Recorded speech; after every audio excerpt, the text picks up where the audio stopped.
Talking Toilets with Alex Hope and William Smith.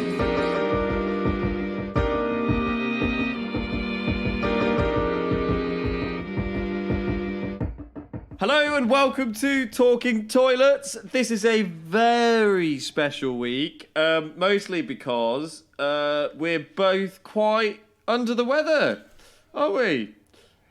Yes, and the proof is in the pudding that if you drink a lot of alcohol on the longest day of the year, because your curfew is when the sun goes down, you will find yourself quite close into the next day and regretting some of your choices immediately. So we were gathered for a party, socially distant, of course. Of course. Well, at least if Dominic Cummings was watching with his poor eyesight, it would look quite socially distant. Well, we did our best, didn't we, in a kind of like normalised environment. I think it was only towards the end when a few people got drunk and decided to kind of like hug each other goodbye. Which is it's interesting. I find that when people like don't abide by the rules, it's always towards the end of an experience. It was like when I went home and saw my parents, and we did everything we could to stay, distance. We did. What is that? Is that fatigue, or is it just general? I think it's like humanity coming out, because it's this kind of alien world. Like you go see your parents, you can't see them, having to use a different toilet.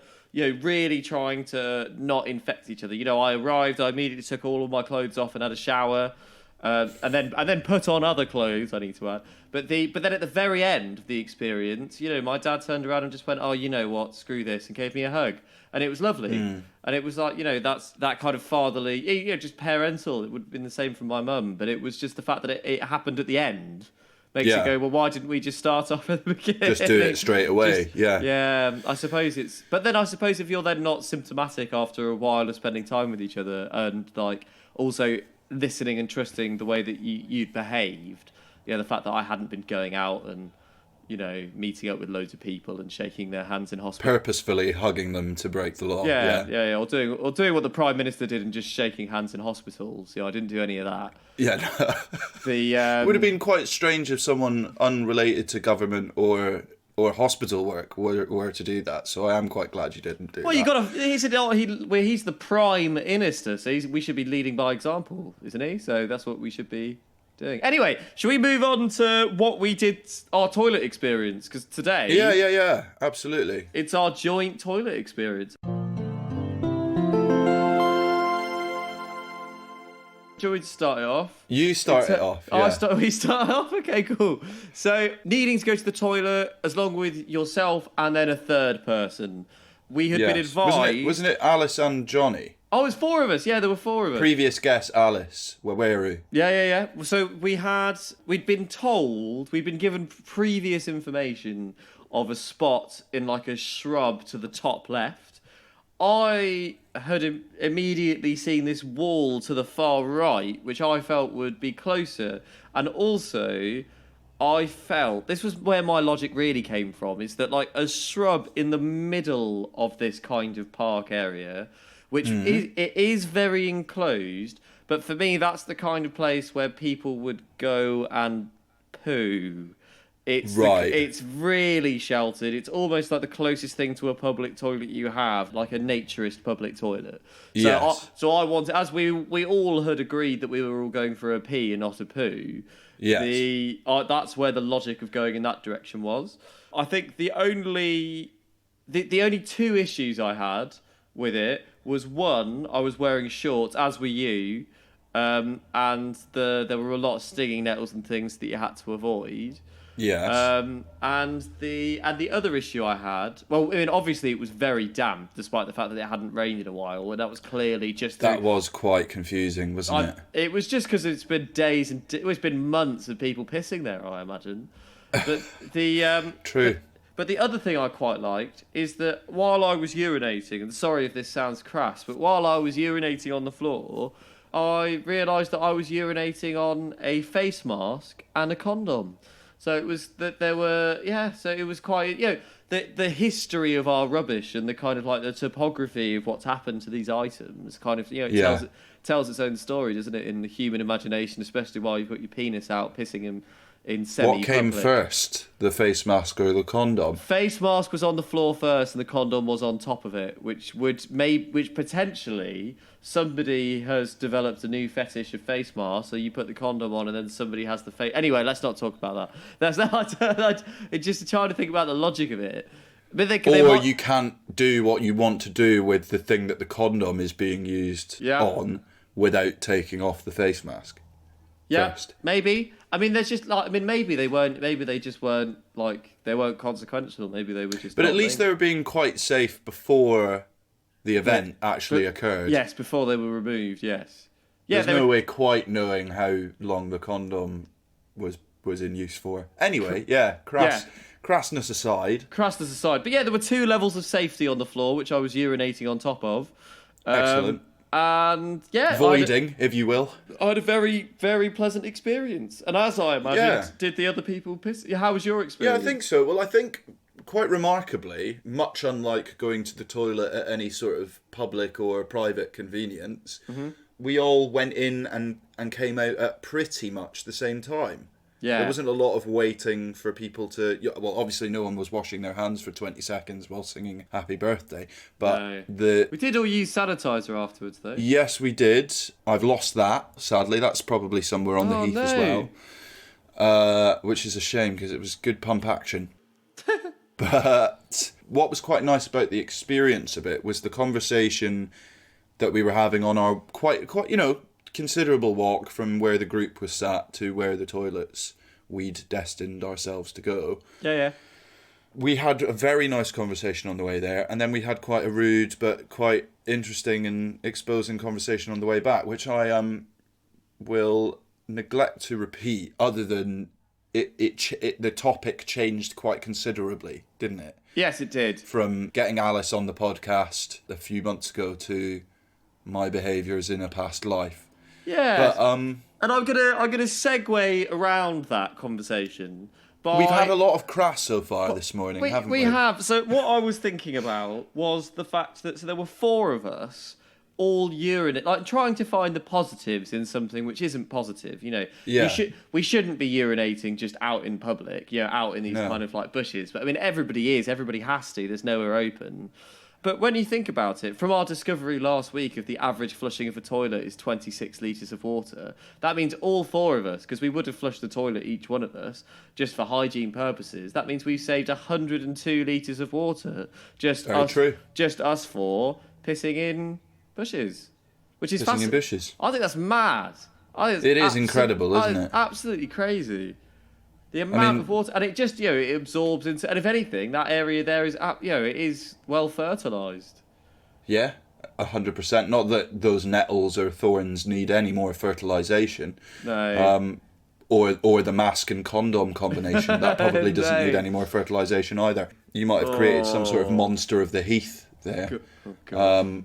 Some Sasquatchian figure that only comes out on summer solstice. Anyway, the final trip I made to the lav was in a thicket that was so dark that I think I may have peed on my shoes. Nice.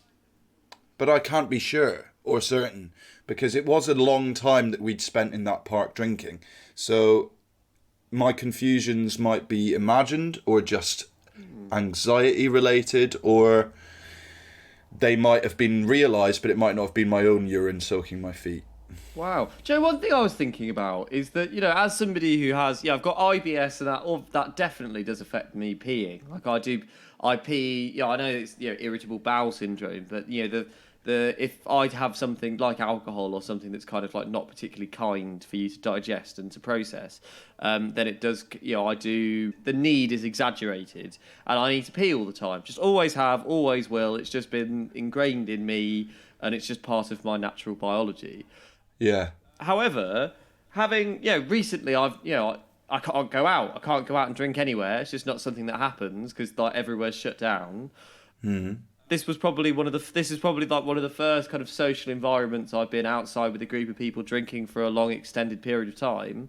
Yeah. And I only needed to pee twice. Wow. I only peed twice. I didn't feel an uncomfortable need to pee. I went for a pee once in that side bush, then went for a pee a second time in that side bush, and then that was me done. I think big part of that is to do with the fact that there wasn't a toilet readily available, which meant that that kind of psychological switch and ease isn't there, which means that my body doesn't default when I have that like slight sensation of needing to pee, going, you need to go pee. So the machinations within your maybe pain threshold even, Maybe. and your sort of synapses firing in your head, go, go, go. Yeah. They were sort of prepared because you'd sent messages maybe surreptitiously through the rest of your body to just relax and be okay. I don't know. Yeah, whatever it Yeah. is, whatever the process is, because it's definitely more mental that makes me have that kind of emergency feeling I need to pee, even when there's not a lot in there. For some reason, it wasn't triggered, and I think it's less triggered when there are less toilets around.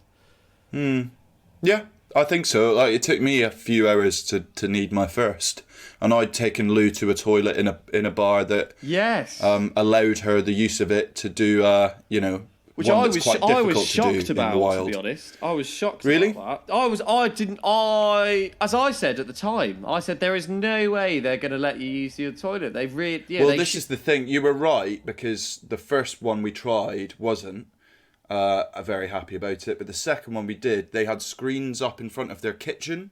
They had screens up in front of their counter, and I think they might have even prepared to allow people to go straight through, down the stairs, into the loo. I know the exact place you're talking about, because I've been in there and I've used that toilet before.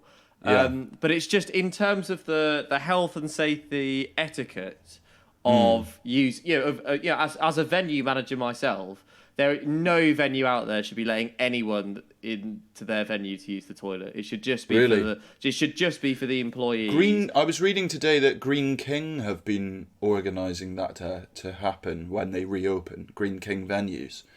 That they're going to make a path to safely use. Well, I mean, toilet. they haven't opened yet, have they? And so you can't. That's not something to be used for in the current guidelines and the current way that we should be behaving and organising ourselves. Venues. It's amazing that Louisa was able to, and I'm very happy that she was able to. But it's not the wrong thing to go and inquire and ask, and if they say yes, to use it. But for the venue to let somebody in, they absolutely should not be doing that.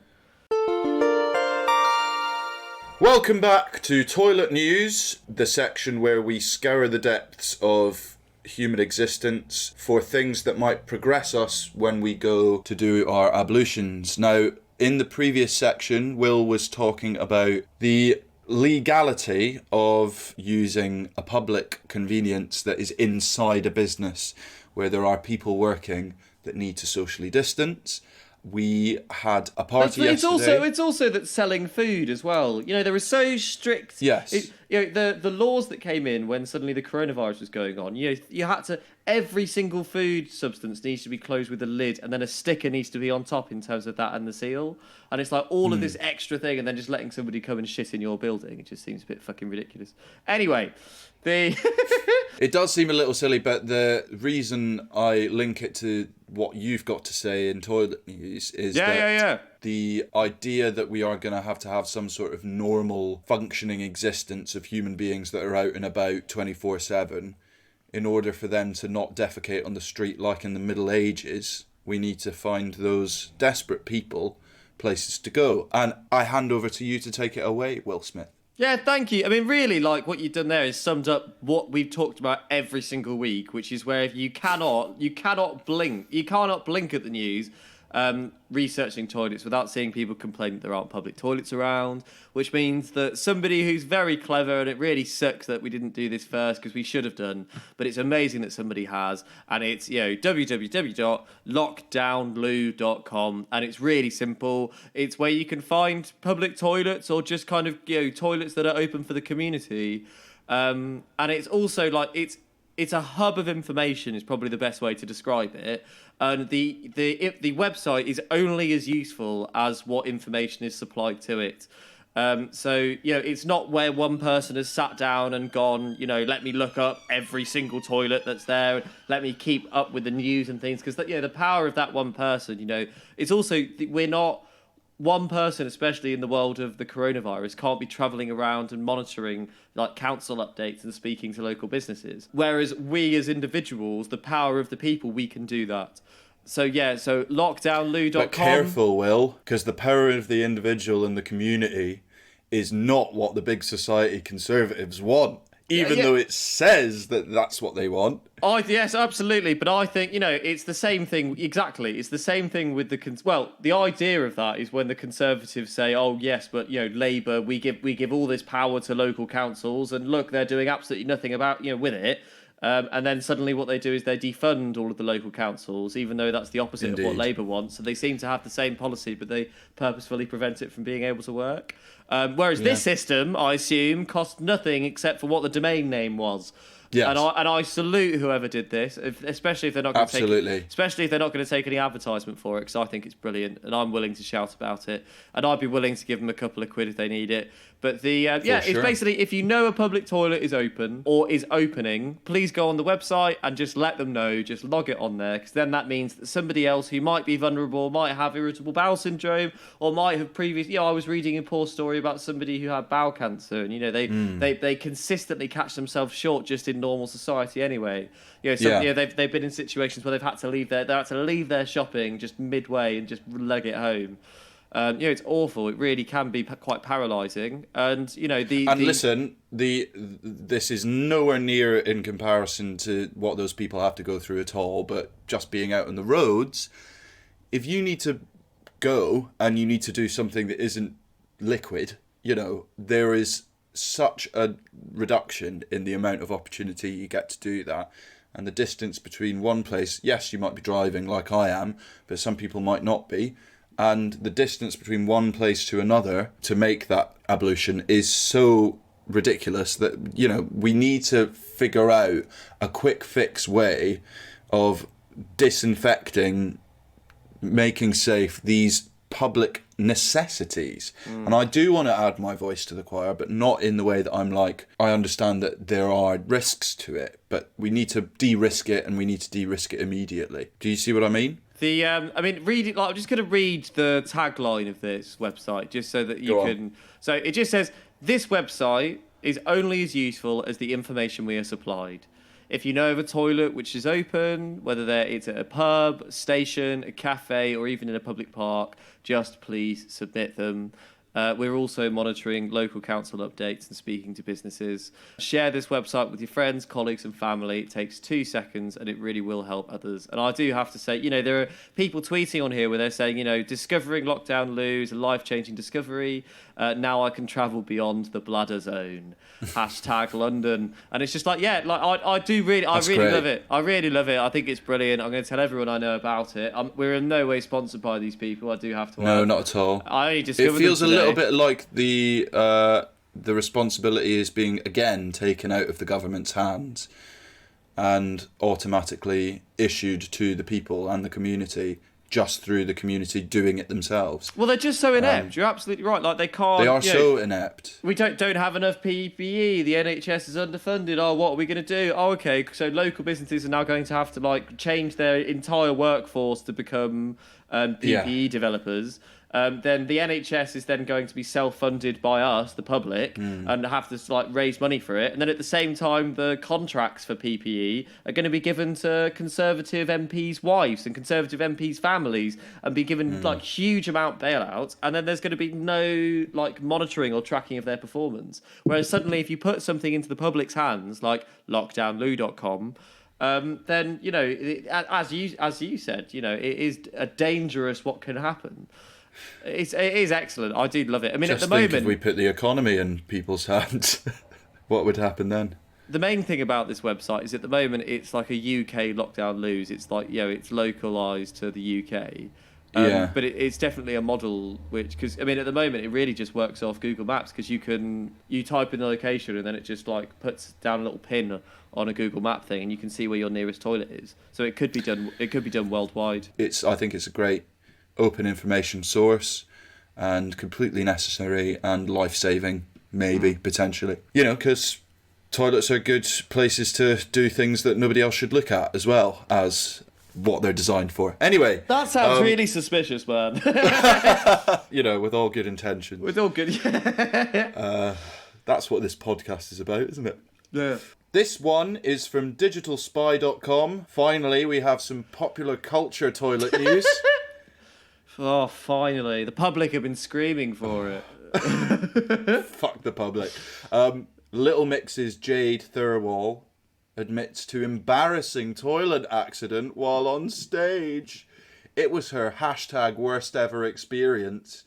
So, this singer, I believe, has made a candid reveal about a rather unfortunate incident which she called her worst ever stage experience.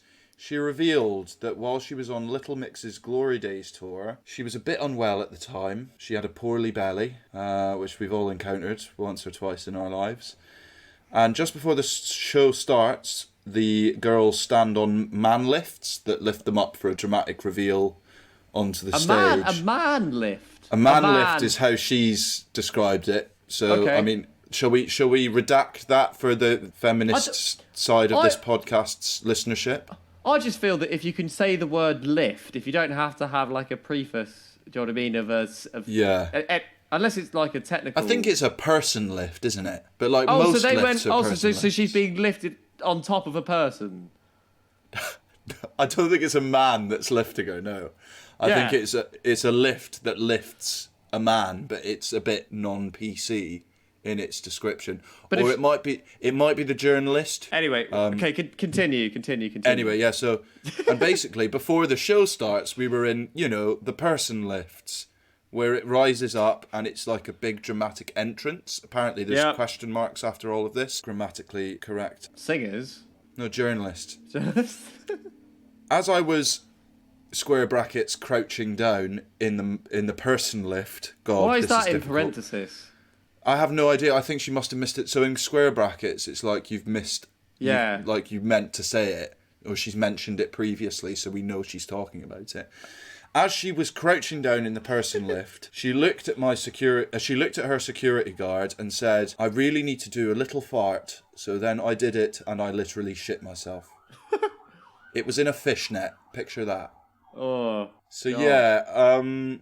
I mean, do you know what? I know this sounds awful, yeah, because like I don't want to remove empathy and sympathy from this kind of situation, and this isn't just because it's popular news or just because it's the Little Mix or whatever. But to me, it's like we've all been caught short, like now and then. And, the ranges of sympathy you have, like a millionaire 20-year-old who's just about to mime on stage to a bunch of kids that don't understand what they're listening to. And we really are skirting the legalistic boundaries in this episode. And then had their tickets bought by their mum. Do you know what I mean? Like that. And then she could just go off and the show could postpone a little bit and she can clean herself up. But really, when I read that article, the side of I don't get that sympathy for that person. I feel that this is just a news article that's been pulled out because she's gone like, oh, Little Mix haven't been in the news in a while. How do we suddenly try and drive some? We haven't released any music. Ye of little faith. We haven't released any music because we don't write anything ourselves, and the people that sell it to us are currently all furloughed at the moment. So because the industry's currently got a bit of an issue, so we've got to try and generate some news ourselves, and then they've just decided to lease that bit out. Whereas Joni Mitchell being interviewed about her most recent album, it's an expose on her sort of her love for whoever. I'm paraphrasing because I actually don't know very much about Joni Mitchell's love life, and I don't want to create conjecture. But that is in quite, and I know I'm being a little bit hypocritical considering I've started a podcast with you where we literally talk toilets.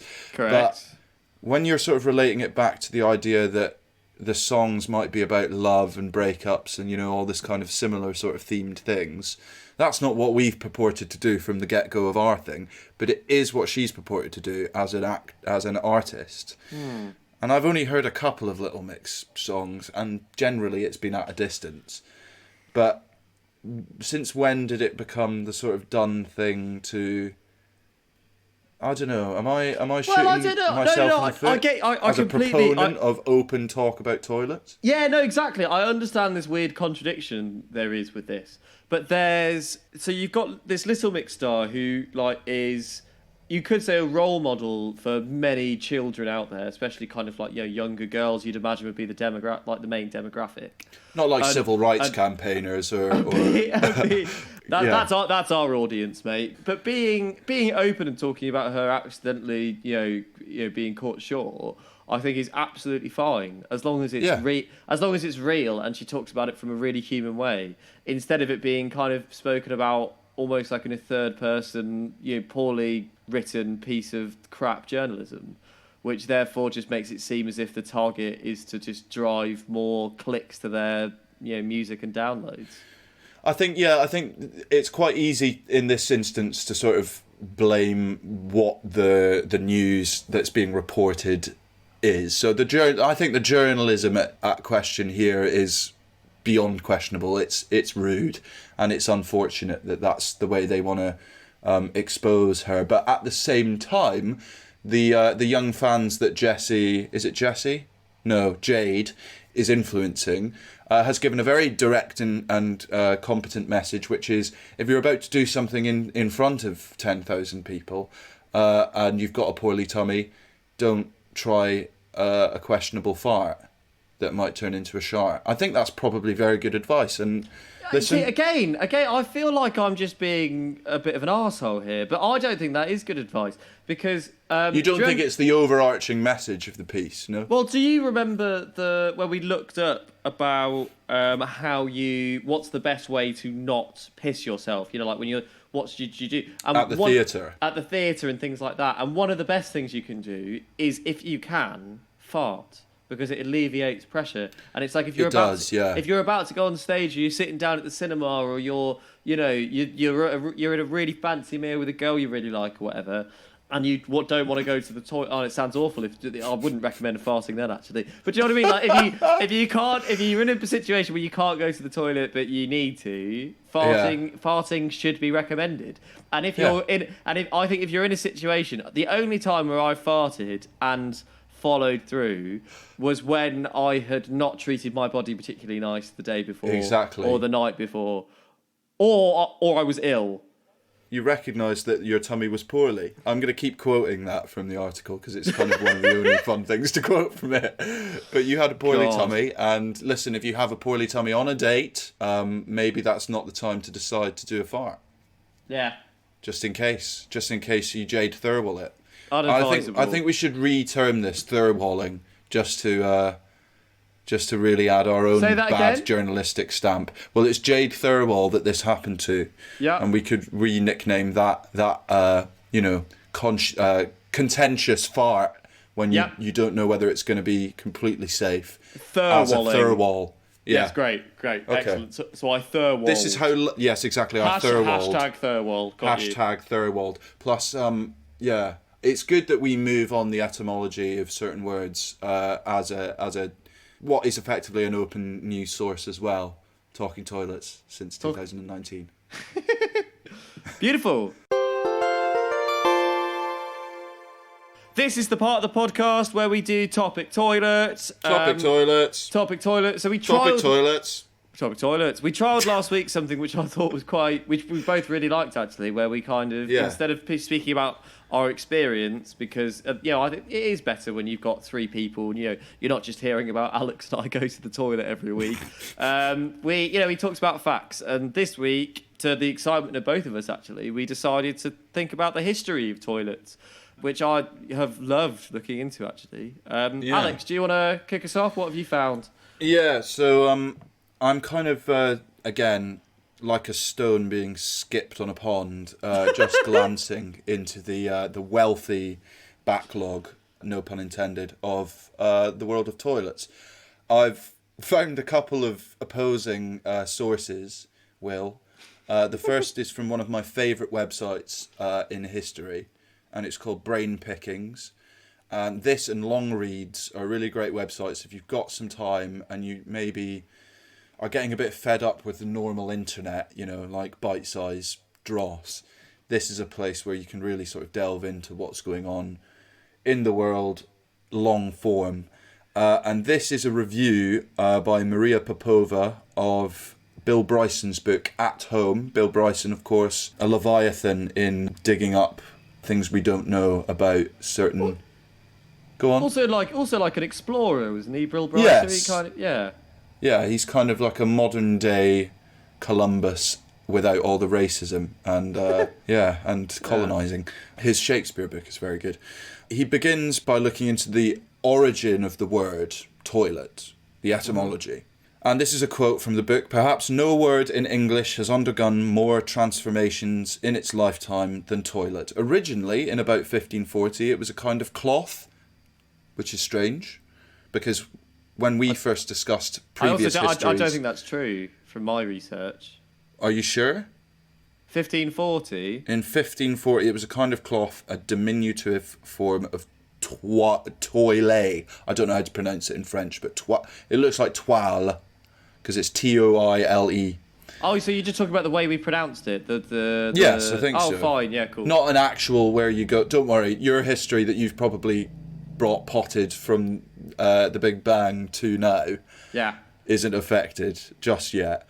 So the word was still described to use a type of linen, which is weird because we've already discussed from a National Geographic, I think, article in the past that we had stick and cloth, and then going back we had sand, and then even further back we had like just rocks. Yeah. So we got softer as time's gone on, which is nice, but the word has originated there, and then it became a cloth for use on dressing tables.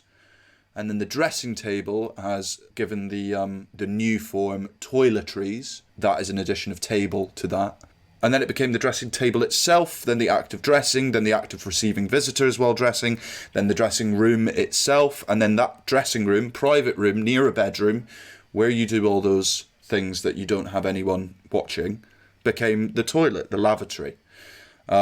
Which explains why toilet water in English can describe something you would gladly daub on your face, or simultaneously, and more basically, water in a toilet. He mentions a restoration diarist like Samuel Pepys described walking down to his office downstairs, which was next to his neighbour's cesspit, which is another form of toilet that we've discussed before, both being to festivals. And he ended up stepping in a pile of turds because it had broken through the wall and filled his office up a little bit. Lovely. Which is very nice. And it reminds me, of course, of a very famous saying in Edinburgh, similar times when we disposed of our excrement out of our windows rather than our drains. Gardy loo is a halloo, basically, that you shout from your window to warn anyone passing by that you're tipping out your shite into the street. Yeah. So yeah, Gardy loo is something I'll always remember, being from Edinburgh. Gardy loo. Gardy loo. That's not some Edinburgh Dungeons knowledge, is it? No, it was prior to the Edinburgh Dungeon. Thank you very much. I don't base my acting career or learning or knowledge on that place. No, it's I think it's a French phrase that might have been bastardised when it was brought over. There's quite a solid connection to Scotland and France in those days because Bonnie Prince Charlie was French. He lived there until he came over for the Jacobite Rebellion. We're not really doing that kind of history today, though, so I'll shut the fuck up. No. Next week, though, that'll be fine. The whole episode next week will be about the Jacobite Rebellion. You can find out more by watching Alex's episode of Outlander, Series 2, Episode 10, I think, Preston Pans. Give me some residuals. Thank you very much. So yeah, that's quite interesting. Yeah. This is basically what goes through the article is this kind of really quick, bite-sized, but great to pick up, understandable history of the toilet. I very much recommend going to this website for that and any other theme.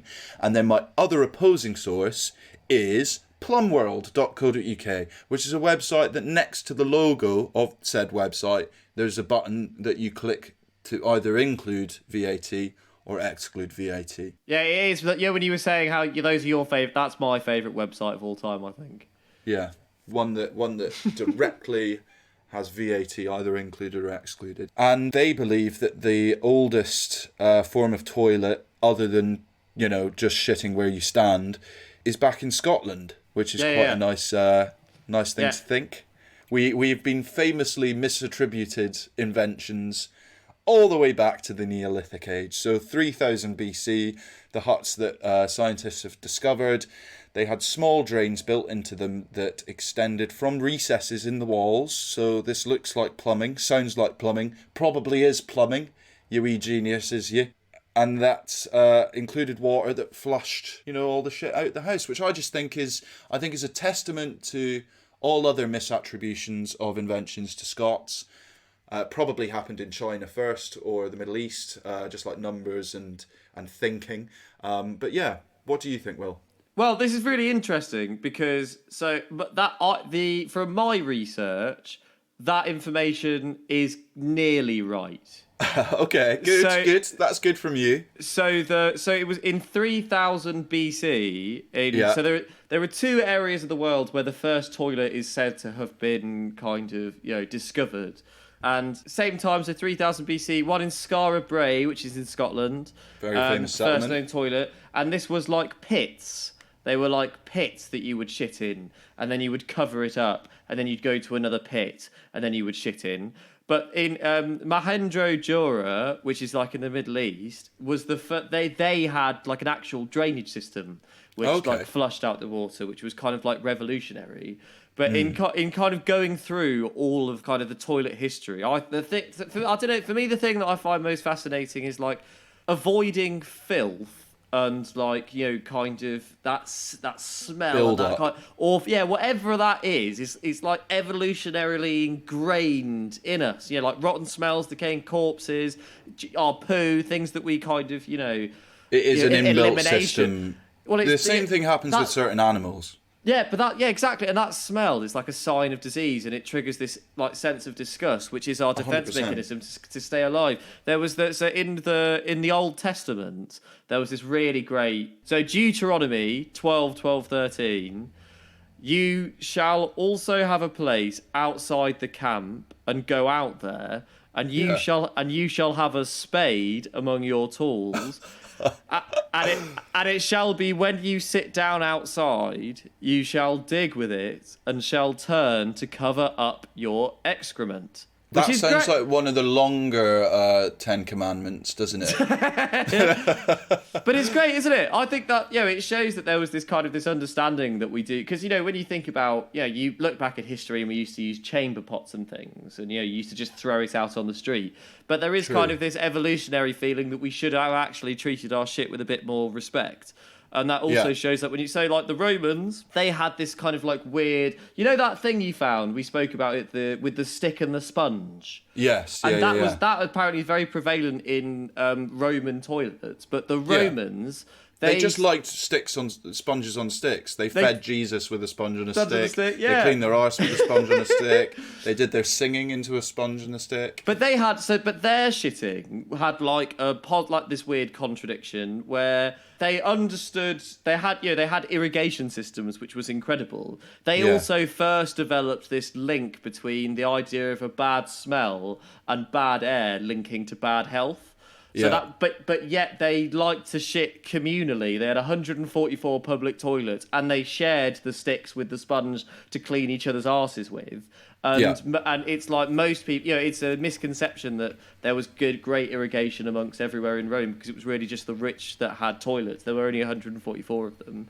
And then this idea, and then just to go through the history, then when you so the Roman Empire kind of collapses, and then the Great Plague comes. And that's, those big masks that they wore when they had that kind of... Yeah, the plague doctors had like a crow's... And do you know why they had that? They really liked the Punisher. I don't know. No, so it's because from the same feeling of the Romans, when they felt that bad smell meant bad health. At the end of the nose, they had perfumes or flowers or herbs. Right, I see. So that they couldn't smell the bad smell that was happening around, just because they were fearful that it would give them the plague, which is obviously not correct. And there was so the first toilet. When was the first toilet? The actual flushing toilet. Do you think? So I'm gonna guess that this is a misconception already, but is it Thomas Crapper? No, so yeah, it's not Thomas Crapper. Yeah. No, it's Sir John. It's not Hampton. Charlotte, is it? The one that I got spat that on would have last been brilliant. week. Although it's very similar to a Charlotte toilet. So Okay. So there's a guy called Sir John Harrington in 1560, and he basically created this overhead tank that he filled up with water, and he would then crap, and then he would then like pull like a lever, and the water, which you would then have to like manually fill up, would then Right. flush his like feces The offensive out onto matter. the street. So it would Right. kind of just be like a very efficient way of having a chamber pot. Right. Really, but that kind of idea, it didn't really catch on until 1775, when Alexander Cummings, who created that S-bend, the S-bend, Yes. which we still use today, which, like, if you don't know, have a look at your own toilet or your own sink. It's a bend which prevents water and build-up coming back up the sink. It's like, Right. and the idea is that it would prevent bad smell, because it was still... One day we might be so competent at our pastime that we might be able to describe how that actually works. Yeah, that's true. but even still in the 18th century, we still had this link between bad smell and bad health, which meant that, and we were basically, cities, especially London, which we were still just putting all of our shit outside. What did it create? It created epidemics, and like the big one was cholera. Which I think it was like in the 1850s, when loads of people were dying from dehydration. When you die from cholera, it basically just removes all of the fluid from your body just by you having diarrhea. So you die from diarrhea, and that's because you've basically had contaminated water with people's feces in it. And the scientist who fixed all of this, do you know who solved the cholera? Who was the doctor? Who was the scientist behind it? It wasn't Fleming, was it? It was Dr. John Snow, of all people. Wow, Yeah. excellent. Yeah, great name. Fantastic. But he, Not just a broadcaster and a defender of a big wall. It's incredible, isn't it? Very versatile man. But yeah, the way he did it, which was fascinating, is that you had like water pumps which were supplying in like the 1800s would supply everybody with water. He basically just closed them off. He closed them off and then mapped all of the cases of cholera, and every time he closed one off in the surrounding area, the amount of people that were getting cholera went down. So he then made the link for it being transferred by water, not smell, and it meant that they closed down all of the London sewer system and then had to completely change the way that it was sent down, which is why we have this kind of like new Victorian, well, I say new, but the Victorian sewer system. Although Which we still use today. Which we still use today. Although it wasn't for about another 50 years that the idea that water was transmitting the disease that was actually kind of accepted. They took the action, but it wasn't scientifically proven. Well, that sounds familiar, doesn't it? Disregarding early scientific breakthroughs in an epidemic or a pandemic-related situation, and instead doing something that seems ill-advised just on face value. How familiar that seems. How familiar? Absolutely. I know this is really boring and really factual, but I'm just going to continue with it. Listen, you better not apologise for that ever again on this podcast, because we started it for two reasons. Because it's fun to talk about, and it's important to know these things. No, it really is. So, like, the one thing that it got me thinking, like when you look through the history that we've gone by and this kind of like this primal evolutionary instinct that we all have, and how easy it is for us to just flush that toilet and just see our poo go away and not have to think about it. Yeah. But it makes it so easy to forget that 2.4 billion people in the world still don't have a toilet, which is essentially 1 in 3 people are left without correct sanitation. 800,000 children die every year under the age of 5 from diarrhea, and that's more than AIDS, that's more than malaria. That's ridiculous. That's absolutely ridiculous. So diseases like cholera are still having that kind of effect on the nations of the world that are sort of more likely to suffer from dehydration, bad sources of drinking water, and just lack of sanitation. It's poor sanitation. It's estimated that in 2017, poor sanitation cost the economy £260 billion. And that's due to things like, when you think about poor sanitation, it's not just illness. It's like loss of job. Loss of life costs an incredible amount of money. It just does. And it's like, this was one thing I thought was great. In 2016, the British Medical Journal voted correct sanitation was the biggest medical advancement since the 1840s. And that's ahead of antibiotics and vaccines. Wow. So the recognition that toilet and clean water, the world is progressing, because 40 from 1990, 14% more people have access to correct sanitation, but that is still ridiculous when you think about the fact that it could be zero. It could quite easily, and we'll talk about this on another episode, I'm sure, in the future, but one of the biggest crises that the world faces is the development of more human settlements with less access to clean water and fresh water. Fresh water is one of the smallest, natural resources we have on the planet, and actually it's running out in comparison to the amount of things and people that need it.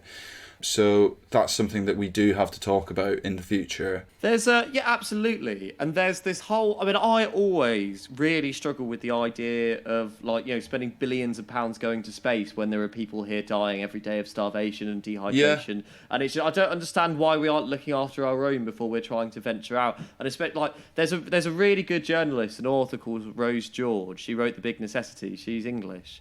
Okay. And she said how a society disposes of its human excrement is an indication of how it treats its humans too.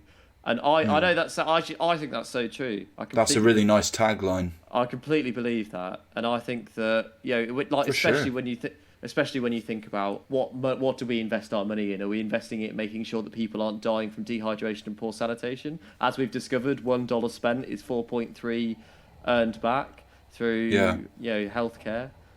But it makes the things that we said at the start of the podcast, talking about our sort of joint Hampstead Heath excursion, almost irrelevant, but at the same time not really, because the whole saying that you've just quoted there is that we are in such a place that doing the odd wee in a bush or whatever actually isn't damaging the ecology, but we've worked for probably over 100 years to ensure that everyone in this country normally has the right way to dispose of their waste, and it's looked after, and it's out of sight and it's out of mind. If we were to provide that to everywhere else in the world at the same time, that would be amazing. Absolutely. Do you have a hope for the future this week? I don't really, and I'm going to say why. Yeah, my hope for the future is I want to go to a festival. I want to go to another festival. Bless you. So yeah, I miss it. It's just there's just something that I just love about it. Every year I go to two. I tend to work one and then go to another one. Yeah, enjoy one. And this year I was actually going to go to one in. I was going to go to Down the Rabbit Hole in Amsterdam, which was a really lovely present my girlfriend got me, which we're not allowed to go to, obviously. And then there was the Green Man, which I was going to finally go to a festival with my parents, which was going to be. I was going to go to Leeds Festival this year for a stag do. Really? Yeah. We were going to go for one day. Thank God it's been called off. Yeah, no, in a way, but it was Rage Against the Machine, which I was quite looking forward to seeing. But I have heard actually, and this is from one of the earliest podcasts I listened to. I think it was Al Murray's podcast back in 2006. I can't even remember, but weirdly I remember someone calling in or speaking, sending in a piece of advice that if you ever go to Reading and Leeds Festival, there's a John Lewis that's quite close to the fields that it takes place in, and you have to sort of walk to John Lewis from those fields. It's like the first public toilet on the way back from the festival to the centre of Leeds. Leeds, yes, fine, yeah. Yeah, was I talking about Reading before? No, you said Reading and Leeds, and I was like, Reading how have Leeds. they managed? Because I was like, I've been to Reading 4 times when I was a kid, 3 times. Maybe it was Reading, I can't remember. But there's a John Lewis toilet that apparently is the first one you reach from either of these locations. I can't remember which. But that's so weird that information has come back to me after so long. But that was in my head if I needed to use it. But no, I don't, and part of me is winning, part of me is losing. After this, I would happily go to Reading or Leeds Festival just to fucking be anywhere. I remember when I first went to, speaking about on the way to these festivals, when I first went to Reading Festival, I was with a bunch of mates. I think I was 15. Yeah. And people sell beer and tents and things out of their doorstep. You just on the way to the festival. So I think I bought maybe 3 cases of Foster's for 30 quid or something, like a tenner a case. Yeah, I know, but how old are you? It might be 2 Fosters and 1 thing of cider, and I was like, well, this is a bargain. Also, I'm 15, I can't buy alcohol in a shop, but I can buy it from this bloke who's selling it out his house, and it's cheaper, so Excellent. Why not? So there was me and I don't know, 10 other people, all with crates of beer. And then as soon as we'd clugged it, arms aching, we get to the front of the queue. And then obviously they're just like, how old are you? And I'm like, it's like, what do you mean? They're like, well, are you old enough to have all of this Shine beer? your shoes, governor. I was like, you can't take this from me. You You can't do this to us. How do you know what happens if my mum had bought it for me? And they were like, well, you still wouldn't be allowed it. Like, I was like, this, and they just took it all off us. Just took it all off us. So you learnt a valuable lesson there, which is like, find the perimeter of the festival, a spot that's not guarded, and throw your things over there. I think my sister went that year, and she ended up getting me all my alcohol. Excellent. Lovely. Yeah, bless her. Isn't it good to have a big sister? It is, yeah, definitely. What's your hope for the future? My hope for the future is non-existent this week, and it's just because you know how the new normal is the way we're describing, well, or at least the adults are describing it like that. I feel like I'm already in the new normal now, and I'm just getting on with it. And when things that I enjoy reappear, if they do, that is, I now feel like that will be just a nice surprise, and it'll be like a welcome return. And I'm now sort of not really overstepping my ambitions for the future with more ambitions. Does that make sense? Does it kind of nullify? I think it does. I also think that every week, like, things aren't the same. The last few weeks, I've been kind of more politically engaged and very frustrated and kind of felt very let down. Whereas now, I kind of feel that I want life to return. Have you grown weary of that? When it's safe to, but I really miss. Like, right now I'd be like, what's the date? Okay, I'd be a month away, so I'd be really excited. I'd have something to work for. I'd have something to drive towards. Whereas all I have to drive towards at the moment is the inevitable return to a job I don't want to do, and I don't feel it's safe to be, like, taken out, being followed. But anyway, what can you do, eh? What can you do except keep flushing? Keep flushing. Right, well, thank you so much for listening. I'm really sorry. Well, okay, I'm not going to apologise, but I hope that you. Yeah, stop apologising. I hope you found it interesting and have been illuminated slightly more on how we got to where our toilets are now, and also how important it is that we make sure we get correct sanitation or fund worldwide. Worldwide, yeah, exactly. If you're ever walking through Edinburgh and you hear the words Gardy-Loo, run into the middle of the street, basically. Scream, yeah, just scream and flail around. Yep, thank you for listening. Instagram and Twitter, Talking Toilets _ Facebook, Talking Tea Podcast. Indeed. Email talkingtoiletspodcast@gmail.com. I still haven't checked it. As we've already just said, try to avoid all of those nasty parts of life and keep flushing. Keep flushing.